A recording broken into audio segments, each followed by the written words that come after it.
Living in Meadow Creek Estates felt like a scene from a postcard, the kind of place you drive through in an old-school convertible with the top down, the sun glinting off pastel-painted houses, while the fresh scent of cut grass wafted through the air. And standing beside me, the embodiment of goodness, was my golden retriever, Max. If there were a neighborhood Olympics for pets, that golden fluffball would take home every gold medal. Owners would toss their hands in the air while Max paraded like a furry champion, tail wagging, tongue lolling out in the wind. Our favorite time was the evening strolls through Lakeside Park. The park was our sprawling playground where kids launched kites and elderly couples sat on benches feeding the birds. It was the Swiss Army knife of community spaces, picnic areas, a splash pad, bless the summers.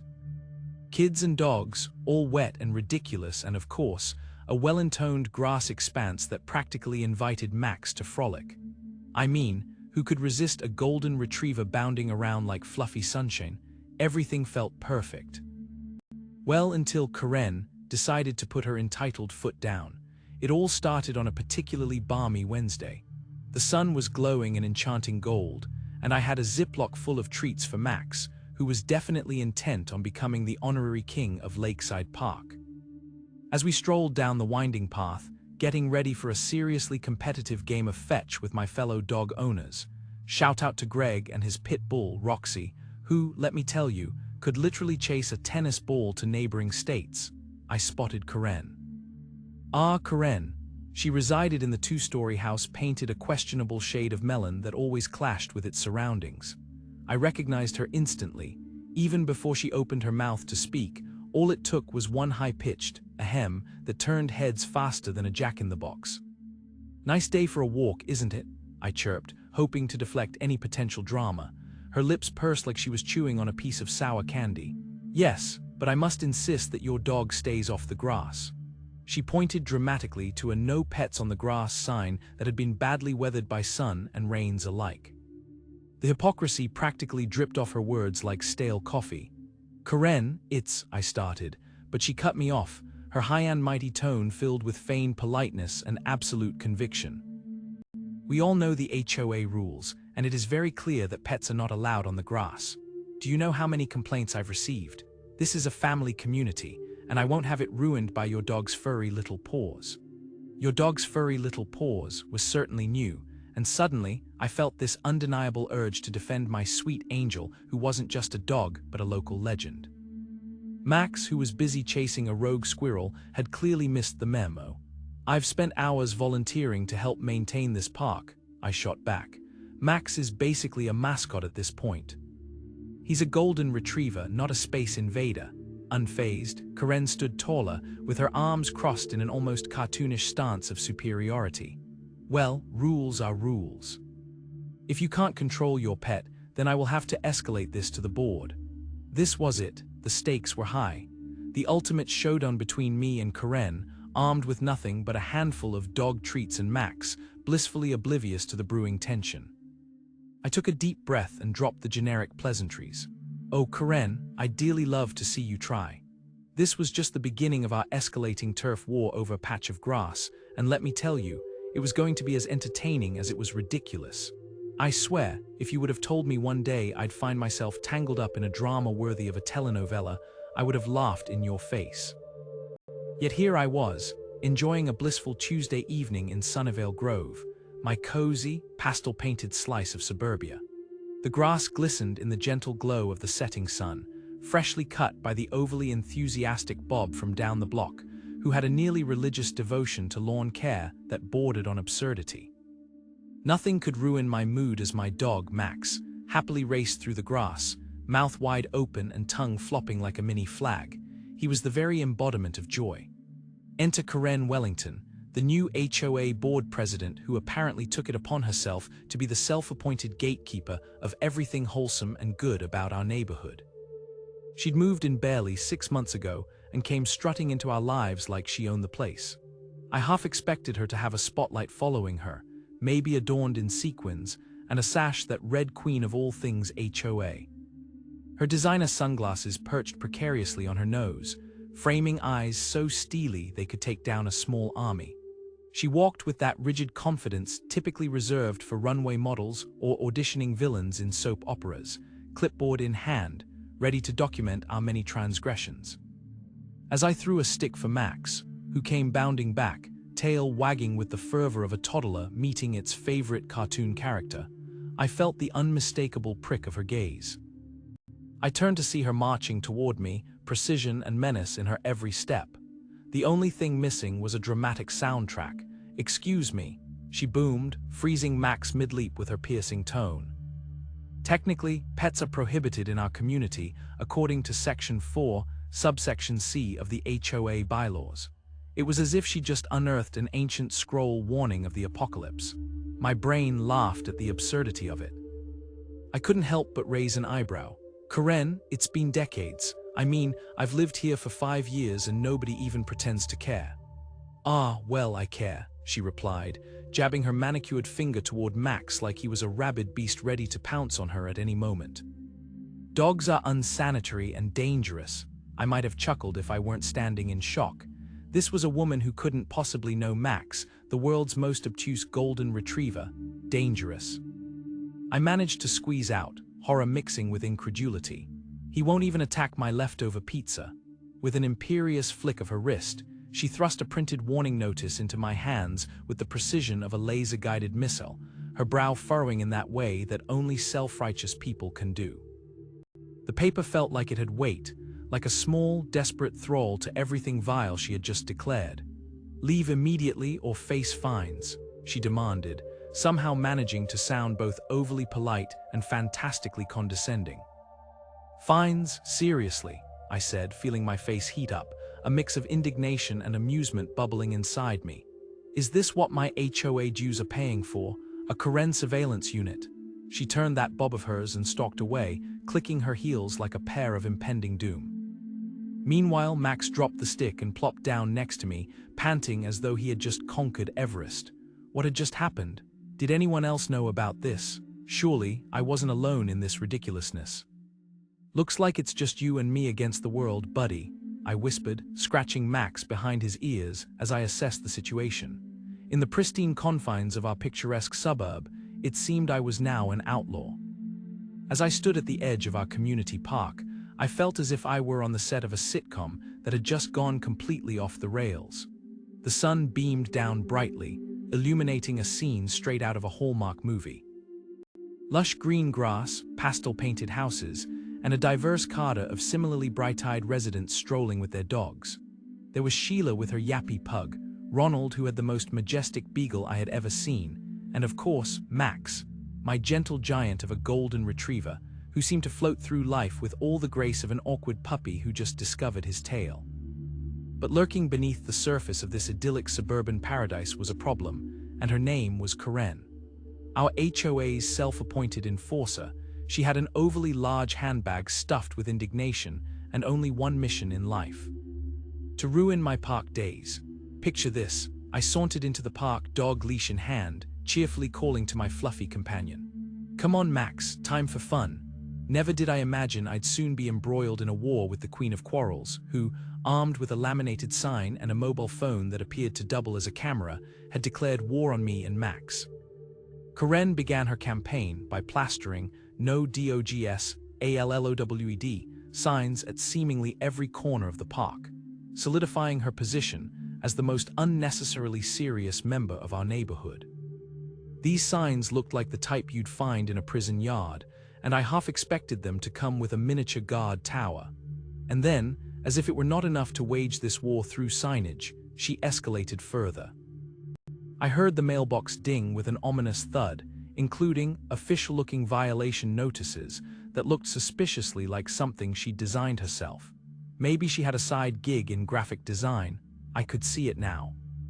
Karen's faux legal notices, all rights reserved. When she approached me mid-fetch, a joyous moment when Max leaped and bounded through the air like a furry Olympian, her eyes glinted with a blend of zealotry and self-righteousness. "You know," she said with a saccharine smile that could melt glaciers, "I'm just starting with the biggest offenders.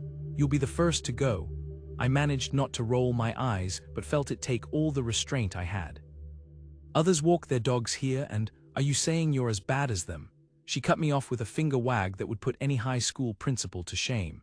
I know, but Max is a dangerous animal, she interrupted, tilting her head like a puppy, as if trying to assess whether I'd brought an alligator or a poodle into the park. And if you keep letting him run around off leash, my blood boiled at her pompousness. He's not on a leash because we're in the last remaining segment of the park where dogs are allowed to roam free. Karen rolled her eyes, a singular act of passive-aggressive dramatics, and snapped another photo like she was covering a crime scene. Don't worry, I'm documenting every infraction. You'll receive an official fine from the HOA shortly. In a fit of rage-induced clarity, I yelled back, you know what? I bet your cat isn't even registered with the HOA. Just when I thought the tension couldn't get any thicker, it happened. The final straw. Karen, facing my bewildered expression, whipped out her phone and called animal control, claiming Max, a creature that would rather roll over for belly rubs than chase anything, was an aggressive dog running loose without a leash. I stood there, slack-jawed and aggrieved, a dramatic tableau against the backdrop of a sunny park day, an innocent dog about to be judged, and a Karen just living her best, entitled life. After the drama with the animal control officer unfolded like a badly scripted reality show episode, I was left simmering in my living room. 67%, ready to barricade the door with my dog's toys and await the next wave of Karen-infused chaos. My dog, Bruno, lay by my feet, his tail thumping contentedly against the floor, blissfully unaware of the war being waged between me and my so-called neighbor. One thing was clear. Karen had declared herself the self-appointed HOA enforcer, and I was utterly done with her nonsense. All right, Bruno, I said, scratching his floppy, well-vaccinated ears. Time to get our detective hats on. I need a plan that even Karen's oversized sun hat can't block. Unfurling my computer like an excited origami project, I dove deep into the HOA bylaws, navigating through legalese that felt thicker than Mom's Thanksgiving gravy. Hours passed, my coffee dwindled, my chair molded to my backside, and I even yelled BIANS at the screen a few times because clearly, that was my brain's response to how dry this material was. But then, like a scene straight out of a detective novel, I hit the motherlode. The original covenant documents state, common household pets including dogs and cats are prohibited from the park area. So the golden retriever next door that takes up half the sidewalk, good luck with that. But things got interesting when I kept reading. There was nary a mention of other animals, and even better, an exemption for service and therapy animals peppered through the community spaces. Cue dramatic eye-widening and jazzy music in my head. As I marinated in the glory of my findings, rebellion sparked in my heart. Suddenly, my friend's name bloomed in my mind like a dandelion in concrete, Clara. Clara, who didn't just work with animals, but specialized in the kind that could trot through a coffee shop and get unlimited treats. Miniature horses, therapy animals that are outrageously cute and just so happen to qualify for the exemption. The gears of my mind began to turn in a maniacal way that would impress any villain in a superhero movie. Bruno, my fearless companion, I smirked at him, leaning forward as if revealing a grand secret. We're getting a miniature horse in this park. I pictured it now. Me, standing confident and triumphant in front of the HOA board, Clara beside me with her therapy horse, who would undeniably be an incredibly sweet creature named Sparkles or something equally ridiculous. Karen's face would be a perfect cocktail of confusion and fury as I laid bare the truth of the bylaws. And just like that, her tightly wound reign over the neighborhood would come crashing down. But then there was a stray thought that batted at the back of my mind like a catnip mouse. What if Clara didn't want to share her adorable horse? Or worse, what if I couldn't convince her to help me pull off this ridiculous prank? I bit my lip, wrestling between excitement and doubt, picturing Karen in her pastel, HOA-approved attire, clutching her clipboard, ready to call me out. Just imagine the chaos, I muttered, fueled by adrenaline and the absurdity of it all.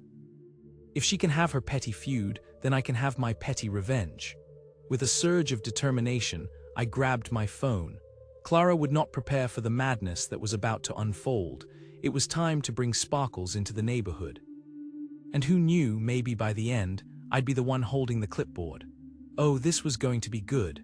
A picturesque suburban oasis, where every house looked like it had been plucked straight from a pastel paint sample. Life in Brookside Meadows followed a predictable pattern. The green lawns were pristinely trimmed, the flowerbeds were orchestrated with the precision of a Broadway musical, and the air was thick with the fragrance of fresh mulch, a smell so quintessentially neighborhood that my neighbors probably bathed in it each morning. But lurking behind this floral facade was Karen, the self-appointed queen of the HOA, reigning supreme with her iron fist, or rather, her meticulously manicured nails. Now, I had always considered myself a peaceable soul.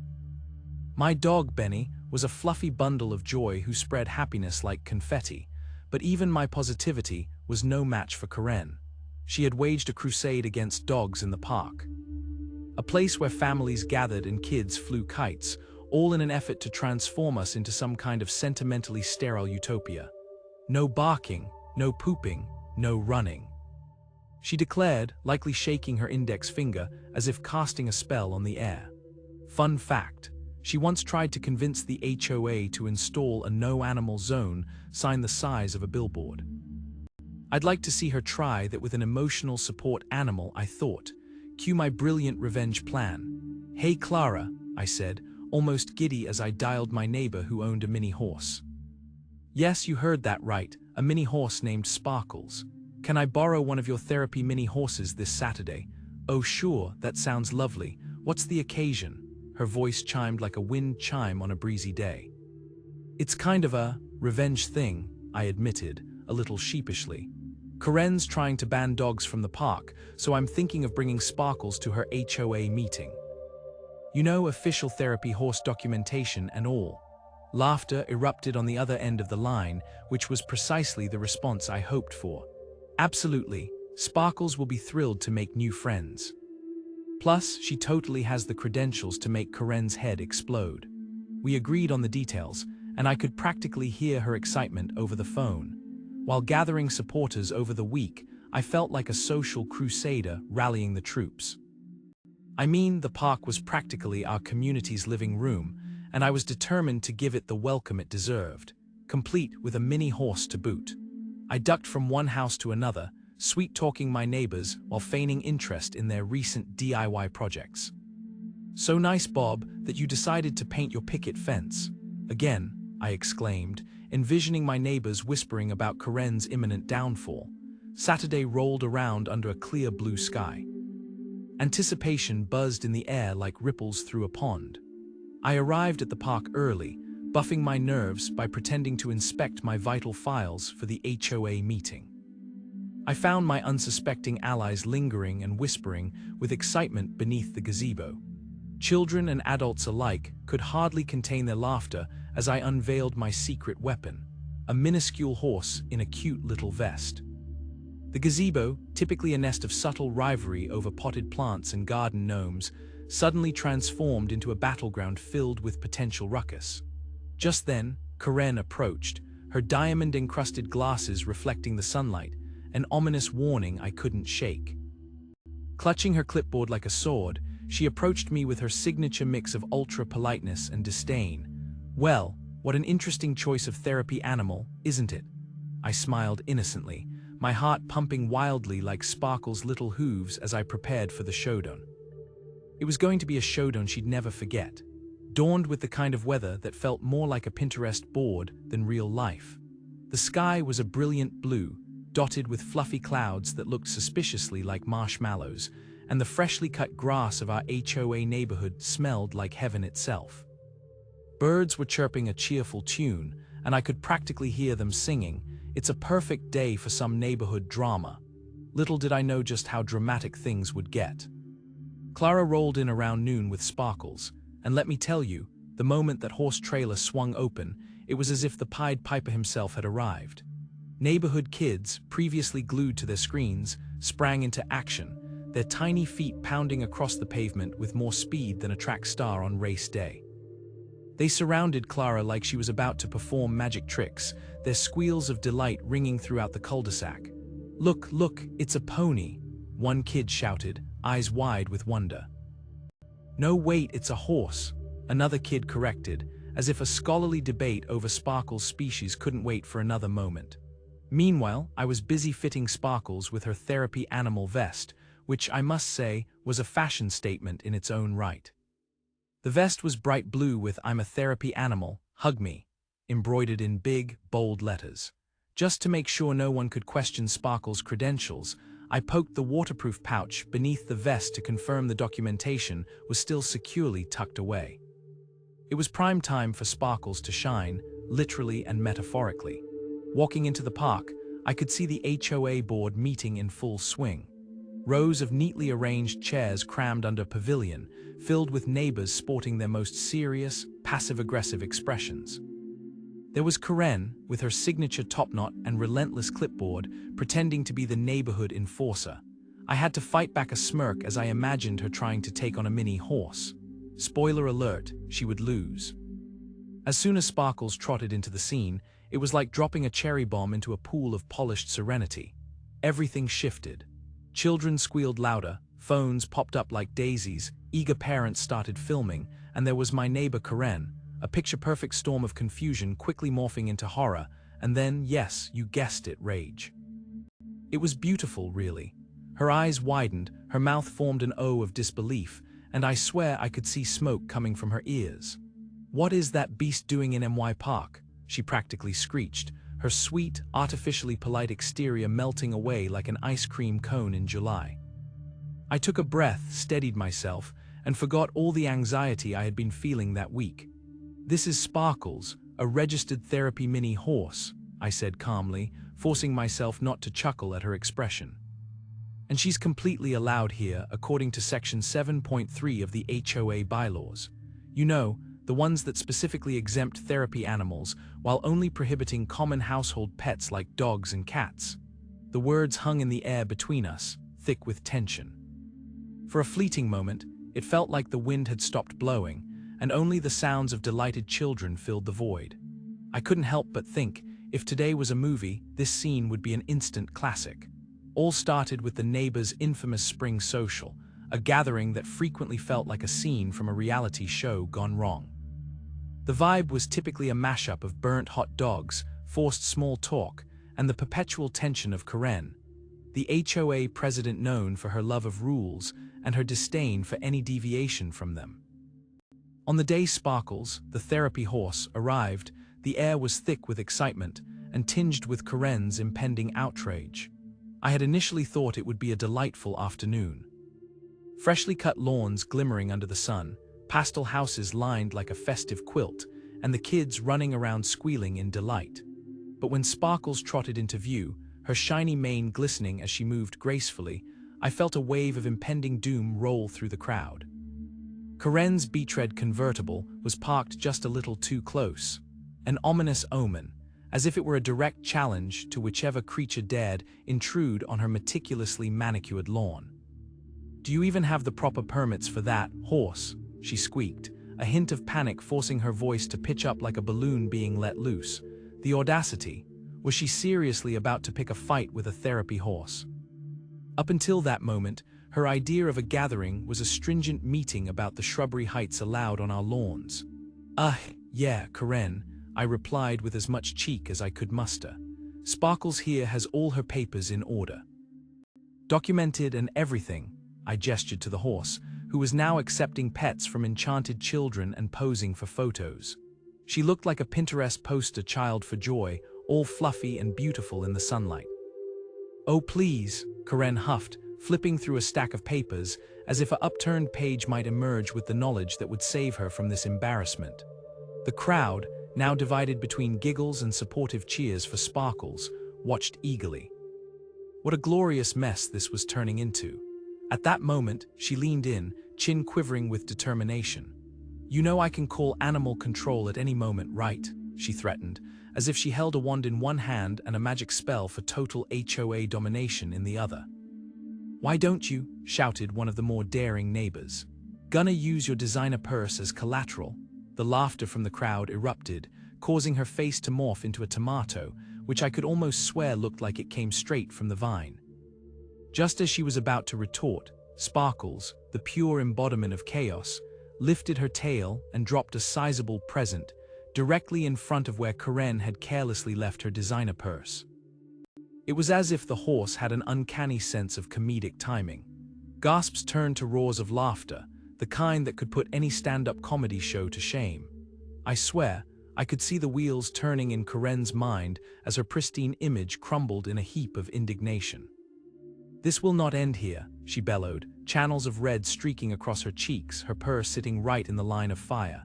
"You'll see, consequences are coming. I'll call an emergency HOA meeting." As she stormed off, accompanied by the faint squeak of her designer shoes, I couldn't help but grin. The crowd erupted in applause, some cheering on Sparkles like she was a hero fresh off the blockbuster. It felt so good to see the community unite against the reign of Karen's entitlement. For one shining moment, we were united in our triumph over her uptightness. And as Sparkles pranced around, hooves glinting in the sunlight, I realized this was only the beginning of an unexpected showdown. Sun was shining brilliantly, illuminating the pastel-painted houses that lined our suburban neighborhood like a scene from a Hallmark movie. I stood in my front yard, a slice of warm apple pie cooling on my porch, and couldn't shake off the apprehensive excitement bubbling inside me. Operation Sparkles was a go, and let me tell you, I was ready for it. For those unacquainted with the saga of Karen and Sparkles, let me backtrack just a bit. Karen, the HOA overlord with a penchant for enforcement, had deemed my golden retriever, Max, and all canines in our community suspect. Under her "no dogs allowed" rule in the local park. Why? Because the woman had a roving eye for power and a soft spot for the sound of her own voice.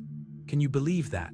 I mean, we're talking about a lady who gets riled up if someone changes their front porch light bulb to off-white instead of the approved eggshell shade. I felt my pulse quicken as I slipped a leash onto Max's collar.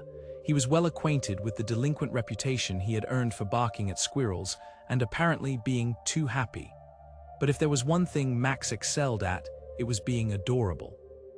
And he was going to help me reclaim our right to stroll unhampered through our own neighborhood park. On the day of the big showdown, I arrived at the park with my trusty partner in crime, Max, of course. Karen met me by the swings, arms crossed, batting her overprocessed bangs like they were some sort of battle armor. "This is a dog-free park," she declared, with all the authority of an empress who had just discovered a rebellion among her subjects. "What, you've got spies in the trees now?" I shot back, before backing that statement up with "Free Max." Banners strategically placed around the playground, as if to start a miniature revolution. Poised with my phone, I commenced live streaming while assembling my army of dog lovers, all rallying around the idea of giving Karen a piece of our minds. And by piece, I definitely meant a whole cake. As the confrontation unfolded, Instagram stories showcased Karen's ever-shifting expressions between disbelief and anger, while Max pranced around, blissfully unaware that he was now the poster child for canine liberation. The backlash from the community was like watching a delightful chain reaction in a rom-com where the underdog, or in our case, the underdog lover, prevails against the crafty villain. Before we knew it, our little canine protest caught fire across social media platforms, hashtags trending faster than the puppy videos could get shared. Days later, as I walked through the park again, having since become the resident celebrity, even my friends were referring to me as the park revolutionary. I found myself in the middle of an emergency HOA meeting led by none other than Karen herself. She attempted to maintain her composure through a quick-paced infomercial about pet hygiene and etiquette, only for the board to vote overwhelmingly in favor of changing the rules. I swear I could hear the collective sigh of relief from every dog owner present as Karen's face crumpled like a paper napkin dropped in a puddle. Shortly thereafter, she announced her resignation, citing personal reasons in a tone dripping with a passive-aggressive undertone. I could almost hear the community burst into laughter, not that I was sorry about it. These days, as I strolled through the park with Max, sharing that familiar joy with him on a leash, I sometimes spotted Sparkles, the resident poodle who quickly became a therapy pet. Yes, really, joining us for walks after his scheduled monthly therapy visits around the community. The "No dogs allowed" signs had morphed into a lovely set of guidelines that everyone could embrace, promoting joy and harmony over tightly wound control. As I looked back on the events, chuckling at how dramatically Karen had fallen from grace, I mused to Max. Who would have thought we'd go from park band to park parade? Life hadn't felt this sweet in a long time.